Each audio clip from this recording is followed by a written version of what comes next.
Welcome to Roland's Travels, and it's Roland here. Who else could it be?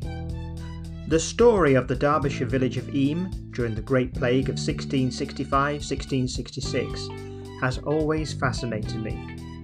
I am therefore delighted that my guest on the podcast is the curator of Eyam Museum, Owen Roberts. Owen is going to tell us about the excellent Eyam Museum and how it tells the story of the plague, and indeed much more.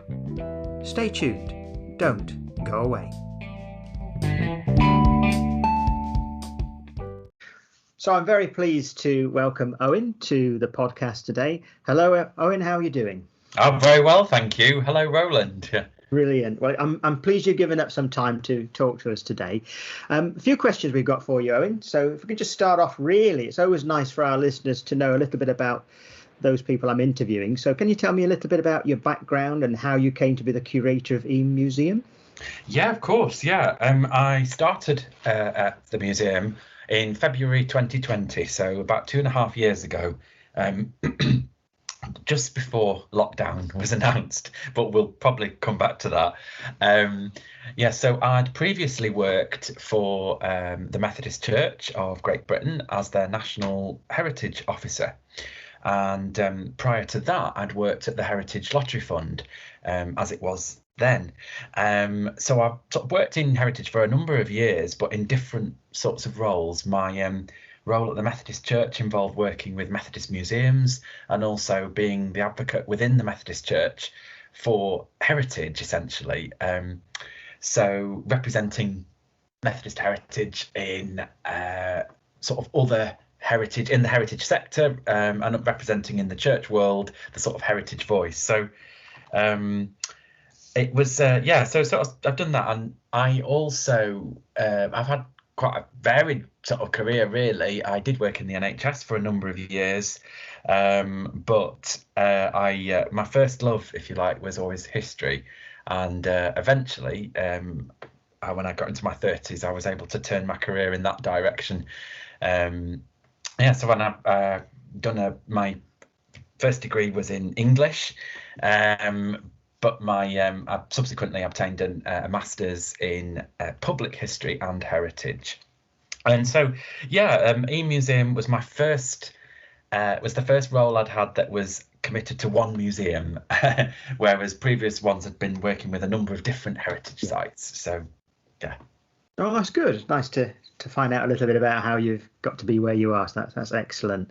Now, I've been fortunate enough to visit Eyam several times. I was born in Derbyshire, so it was the village was always a story on the curriculum at junior school. So we knew about Eyam a little bit. So we'll come on to that. And I've been fortunate enough to visit the museum as well. So just for our listeners who haven't visited and had the pleasure yet of coming along, can you tell us a little bit about what the museum's like and how it was originally set up? Yeah, of course. Yeah, the original the original collection of the museum was a private collection that had been put together by somebody called Clarence Daniel, who was a lifelong resident of Eyam, sort of local antiquarian, and he built up a private collection of materials relating to the history of the village. He used to display that collection in his house. That was sort of back in the 1960s and 70s. He had published a lot of local history stuff, and he was absolutely committed to the story of the village. And he, not only was he a lifelong resident, his family had lived in Eyam for generations, and in fact, his ancestors had been around in Eyam at the time of the plague. When he died, he bequeathed his collection to the local village society, which is like a sort of local historical society. And it was with the wish that they would set up a museum. And so the village society did that, and they created a new charity called Eyam Museum, and started to look for premises for this collection. And eventually, in the early 1990s, they were able to obtain the former Methodist chapel in the village, which is where we are now. And for a number of years, the congregation continued to use part of the building, but eventually the church closed and the museum took over the whole space. So it's a fairly typical looking sort of nonconformist chapel from the early 1900s. It was built in about 1906. There are 2 floors that were put in when it was converted into a museum, showing displays relating to different aspects of the story.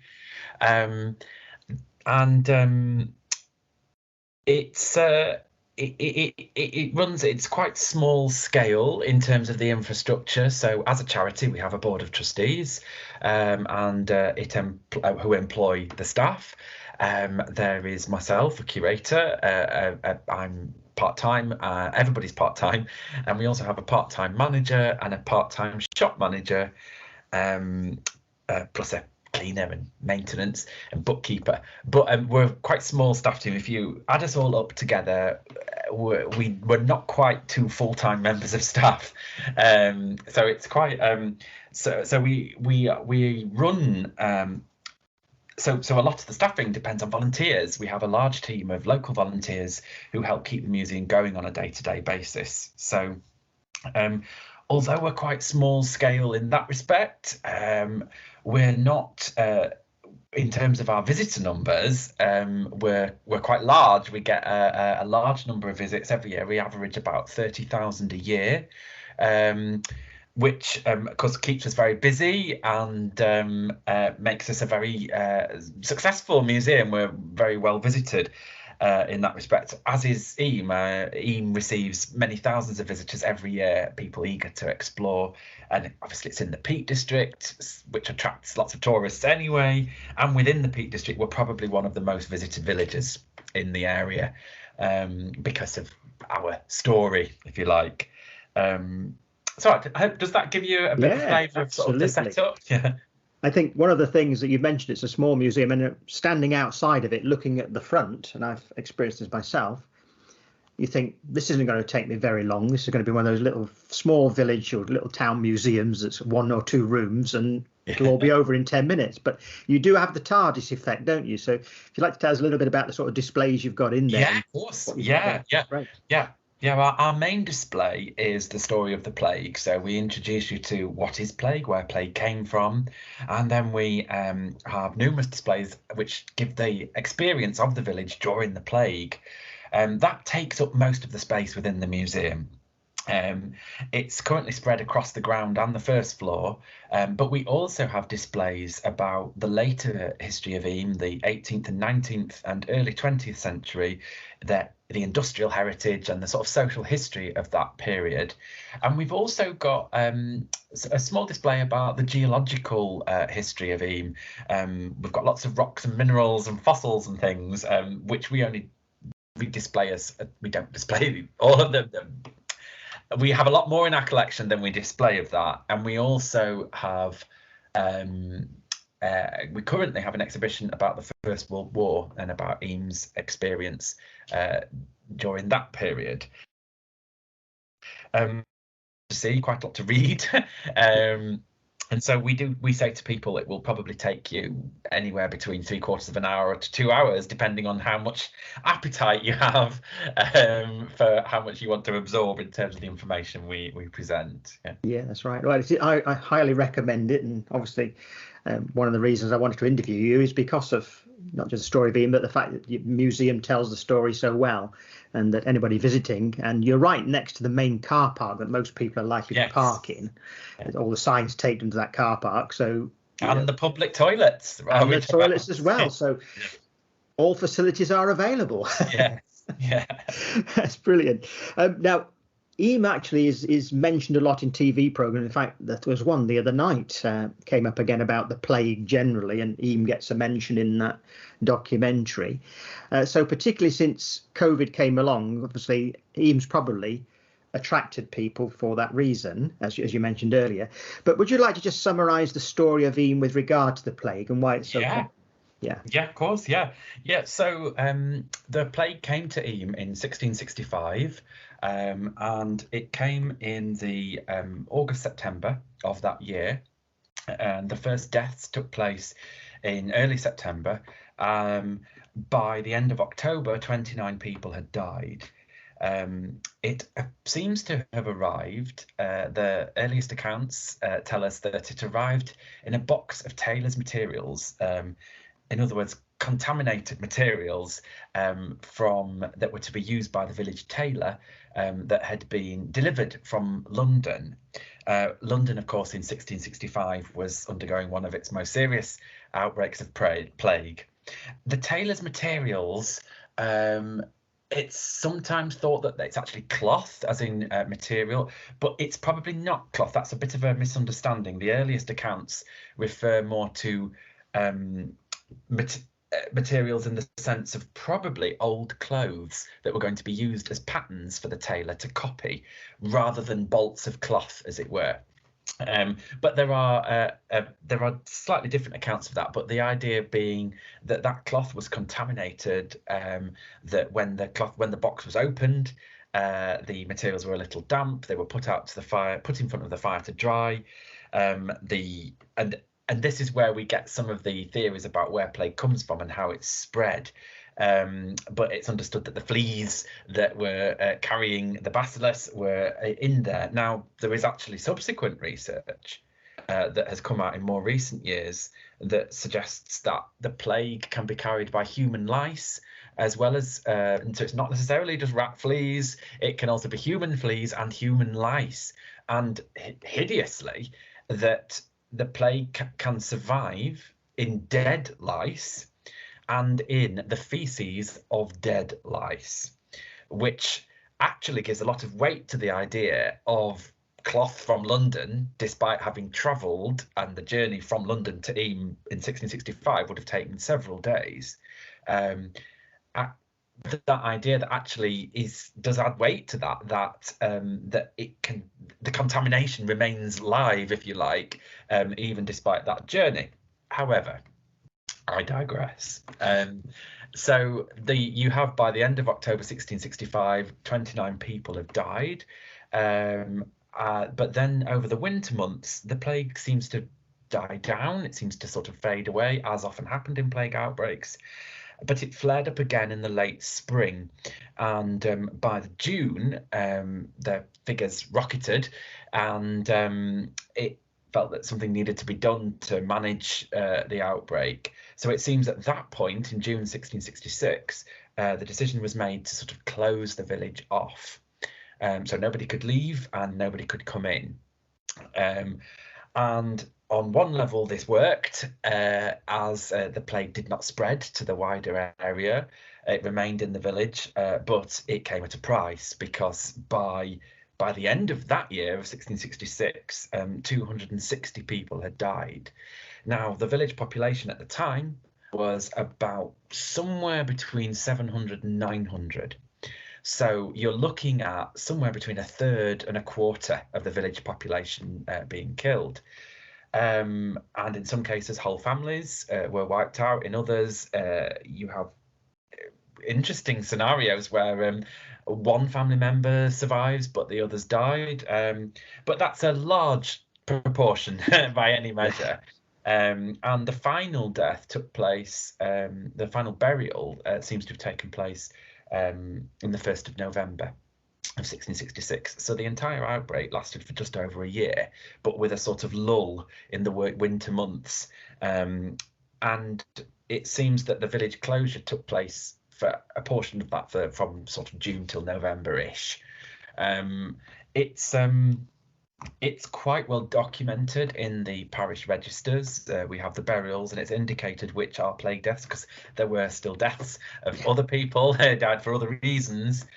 So we can identify who died from the plague, and by cross-referencing with other sources, for example, wills, and the hearth tax, the tax returns of the hearth tax, which was a tax imposed on people in the 1660s, you can map quite accurately the population of the village, who was related to whom, how they were all connected. And so you can actually trace epidemiologically potentially how the plague passed on, because it's understood that during the village closure, a lockdown, as it were, measures were put in place, such as church services took place outdoors. burials did not take place in the churchyard. They had to be done informally in people's gardens or in fields around the village, wherever the sort of bereaved families could manage. And the idea being that household kept distance from one another, there was social distancing. It's some of the detail of what happened in Eyam comes from I'm sorry, I've just realised I'm getting into a whole other area there, but that's in a nutshell. So basically, the plague came, lots of people died. Yeah. In a nutshell, yeah. but that's it. The story is an excellent one, and no doubt with all the material you've got in the museum there, it could keep you going for many years, researching it and looking up everybody and what they did and what they didn't do and so forth. So it is fascinating around that. I suppose also some folklore has popped up along the way, and yes, well, that's it. Yeah, because the earliest accounts we have of the Eyam plague are actually a good 40 years after. In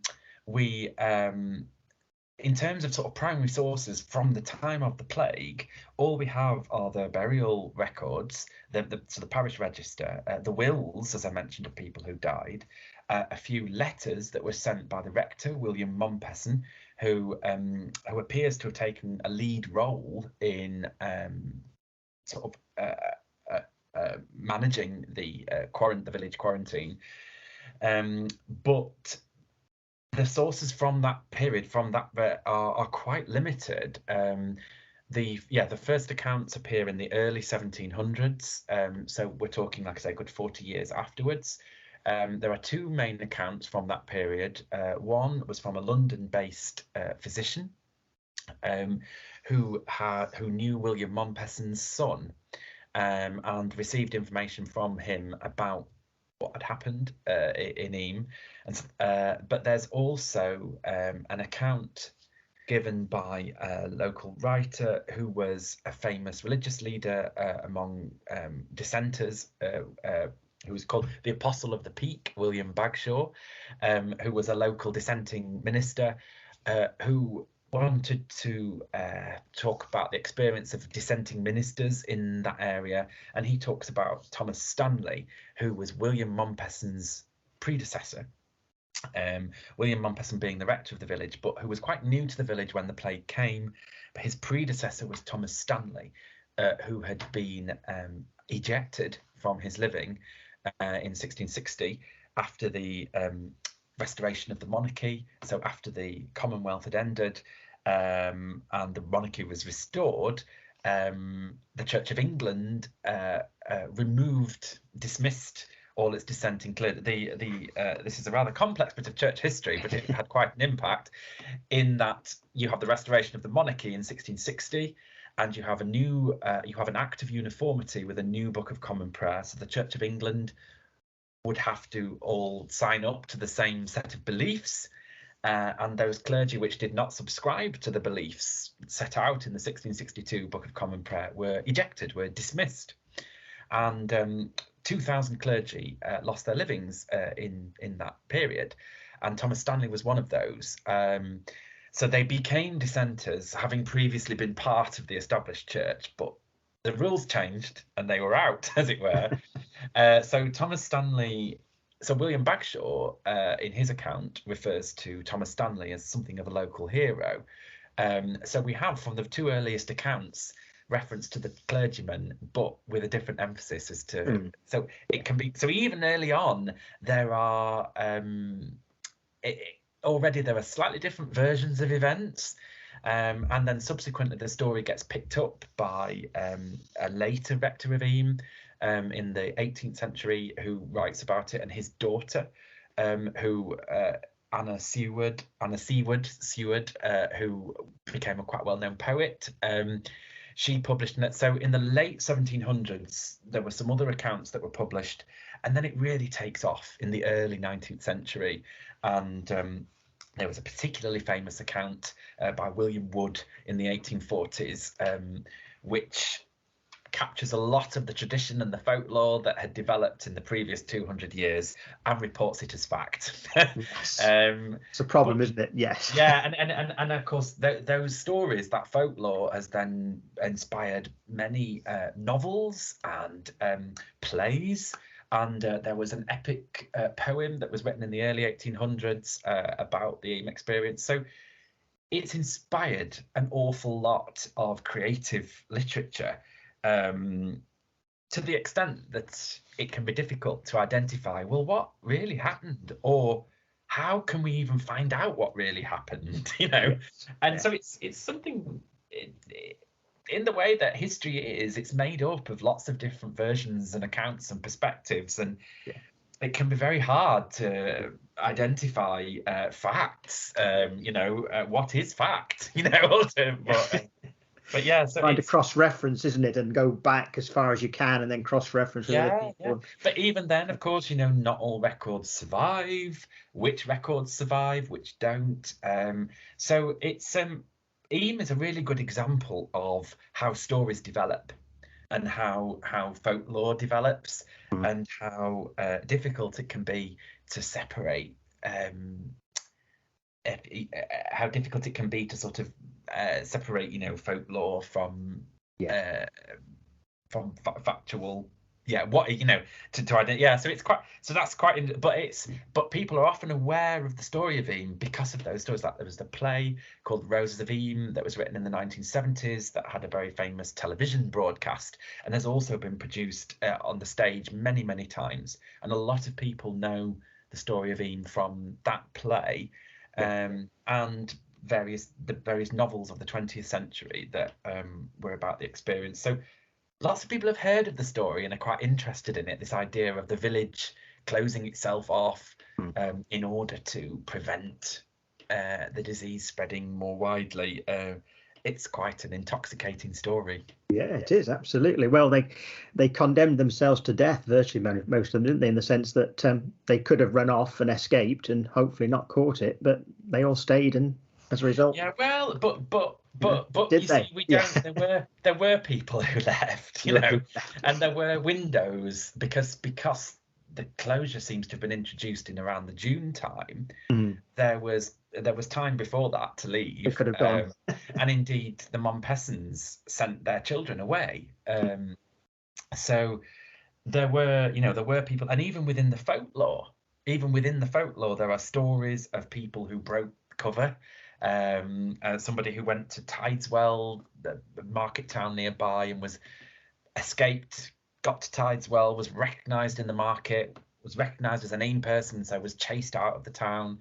And that's even within the folklore, you have that, but you also have documentary evidence of Sheffield. The Corporation of Sheffield Records show that bailiffs were paid to sort of guard a particular road into Sheffield to prevent anyone from even coming into Sheffield, which is quite interesting because there's always a question as to how far a whole village can be quarantined.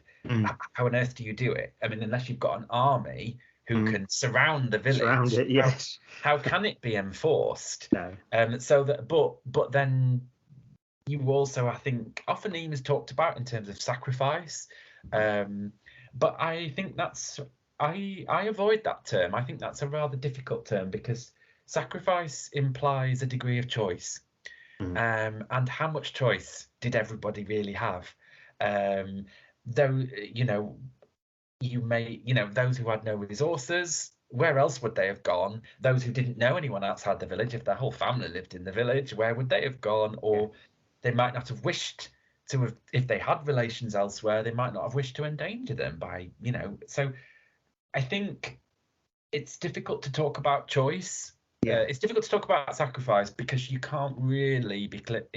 The degree of choice which everyone has would vary according to people's means and circumstances, which I think just makes the story all the more interesting, particularly in the light of our own experience recently. Absolutely. Lockdown, we all have different perspectives on that, and we all have our own experiences that we will. Right. I was going to sort of mention that to you, really, that because of the COVID situation, did you get a lot of attention from the media and them sort of drawing comparisons and parallels from the story.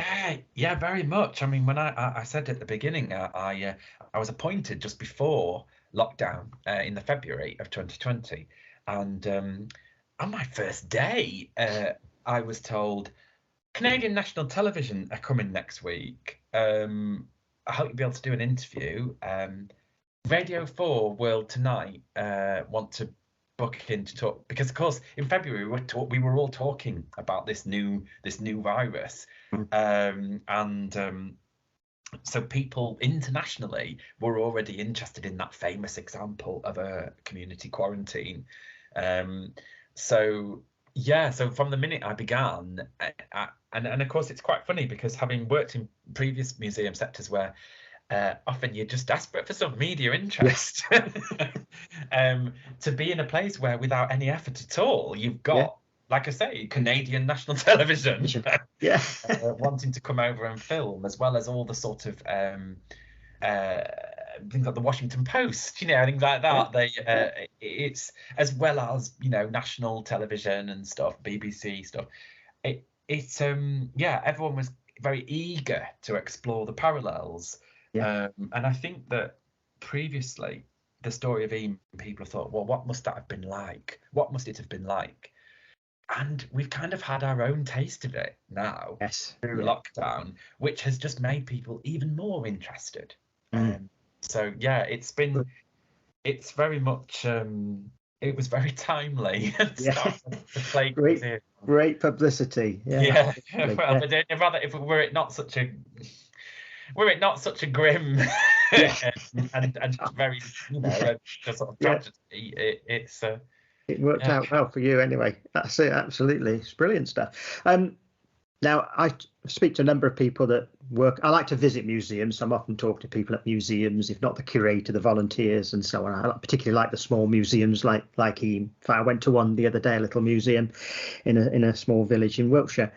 And what they always tell me, without exception, is this is just a fraction of what we've got on display. We've got rooms full of it somewhere, warehouses or whatever, absolutely stacked with materials. And I take it it's very similar with Eyam. And what do you plan to do with it all is my question.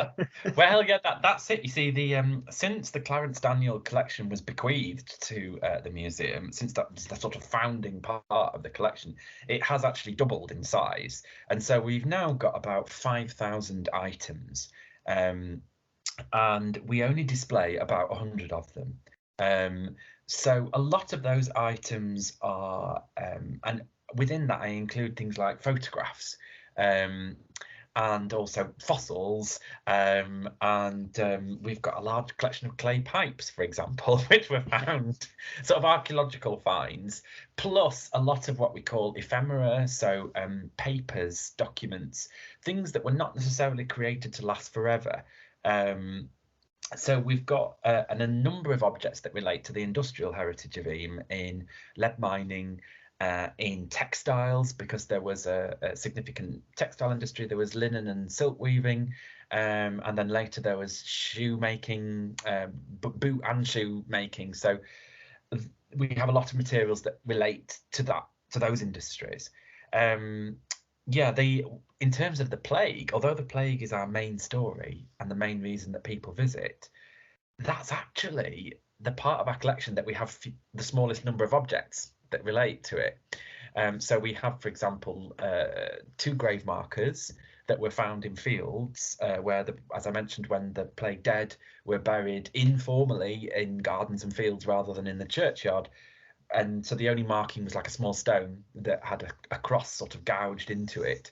So we've got 2 of those, and we also have a gravestone that does have a name, which contains a mistake in terms of the date. It doesn't match the date in the parish register, which is possibly how it came to end up being part of the floor of the post office where it was found in the 1960s. So we have that. We also have an oak settle, like a big high-backed bench that is carved with the names of William and Catherine Mompesson, and that's dated, the rector and his wife, that's dated 1664. We have a letter. We have a letter that is one of Montpesson's letters, and we are currently investigating at the moment if it's an original. Yeah. It's a letter that everybody knows about, but people are not sure where the original copy is, and we think we might have it. So we're currently doing some investigation to that, which is really quite exciting, because we do have such few objects from the time of the plague itself. But you asked me what we're planning to do. Well, we're planning to display the letter at one point, and we also want to display the settle in a different way. At the moment, we would like to. We've done research with the University of Lincoln, from their conservation school. We have. So we've got some research that we want to share about that. And at the moment, our displays are split across ground floor and first floor, but we're going to move things around over the winter and put all the plague story on one level. And we want to introduce some more interactive elements because at the moment it is quite a lot of reading, and we want to do some more tactile things. That stuff around the box of the tailor's materials that I mentioned. We want to sort of create a sort of dressing up area for children. So we want to sort of do that, and we're going to be doing that over the winter period while we close to the public. And we also want to create a temporary exhibition space, because at the moment we don't really have that. Our temporary exhibition area will be where we can put on a new display every year, so we can share a different part of our collection, so we can do more with other stories. For example, stuff about there was a famous, it's not that famous, but we'll make it more famous. There was a strike that the boot and shoemakers all went on about 100 years ago, and it lasted for 2 years. So it was the longest running strike in the footwear industry ever, and it happened in Eyam, which is and so that's a very powerful story, which we would like to display more. But that's just one example. We've got other things in the collection that we want to show. We've got some really quite interesting objects that nobody's ever seen before. We've got things that relate to the carol singing tradition in Derbyshire. So we've got a beautiful old carol book, handwritten book of carols that's easily 200, if not 220 years old, which we'd like to do more with, because we've got other things relating to music making in the village. So we've got lots of local stories that we want to share, but we need the temporary exhibition space to do that, so that we can, like I say, each year show a new thing, and also history doesn't stop, and the story of Eyam doesn't stop, and so we want to be capturing what's happening in Eyam now, so that we can share that and capture that experience for the future. So working with people in the village to what stories do you want to be shared and to be passed on, because that is the role of the museum, to capture everybody's stories and to share them, and not just the ones that happened hundreds of years ago. Yeah, brilliant. And thankfully people have kept records, and somehow they've survived, which is great for you to be able to find these things, isn't it? These books, yes, and what have you. In modern world, that's 10 years old now, it goes in the tip, but yeah, and of course, and it's different now, of course, because we have so much digital material, and in terms of photographs and stuff, like I say, we've got loads of old photos in the museum collection, but of course now photos, people aren't printing photos as much as they used to. So that's when museums are having to adapt new ways of capturing what's called born digital material. The volunteers I was chatting to the other day, it was Market Lavington Museum actually, and they said they've got 10,000 photographs, and their goal is to try and scan them all. Wow. So, that's a big collection. It's a big task, isn't it? Yeah. But it would at least mean that people could they could index them, and people could find them by year and things like that online, or whatever they'd like to do. But it is a big task when you think about that sort of quantity. You've probably got thousands as well to get through if you're going to do it. Well, Owen, that's been absolutely amazing to talk to you today. I want to thank you very much. Obviously, you just mentioned that the museum is closed for the winter time. When do you normally sort of open in the spring or whenever it is for people to come and visit? We'll open. We're still open now in November, but at weekends only. And we will reopen in February for half term. So sort of, but we update our opening times on our website and through our social media, so you can follow us on eamuseum.org is our website, or Facebook we're at Eyam Village Museum, Twitter we're at Eyam Museum, and so we keep our opening times up to date there. But yeah, we'll be open again for February half term. Brilliant. Now, just to mention to our listeners, if you've not twigged this yet, but Eyam is spelled Eyam. That's right. Yeah, it's one. Just syllable. to confuse everybody. Yeah. Yeah. People are often not sure how to pronounce it, and often want to make it 2 syllables, but it's actually 1 syllable. Yeah. That's just Eyam to rhyme with team. So Team Eyam, that's it. Yeah. Well, thank you, Team Eyam. For coming on the podcast, and we'll pop some links in all the descriptions for the museum and Twitter and all that kind of thing for you, so that people can keep in touch and follow the story, and obviously hopefully one day make the journey to Eyam and come and visit the museum. Yeah, please. Thank do. You, Owen. Great. Yeah.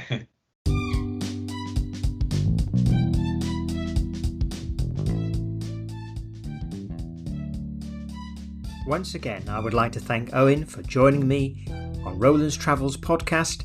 It was lovely to hear about Eyam Museum, the Great Plague, and what Eyam Museum has planned for the future. And I'm sure, like me, you wish them very well in telling this story to many more people. If you're not a subscriber yet to Roland's Travels, why not do so before you go? You can then officially be called a Roland's Traveller. Oh yes, that's a title not to be missed. Thank you. In all seriousness, I do appreciate you being here. Take care, and I hope to see you soon.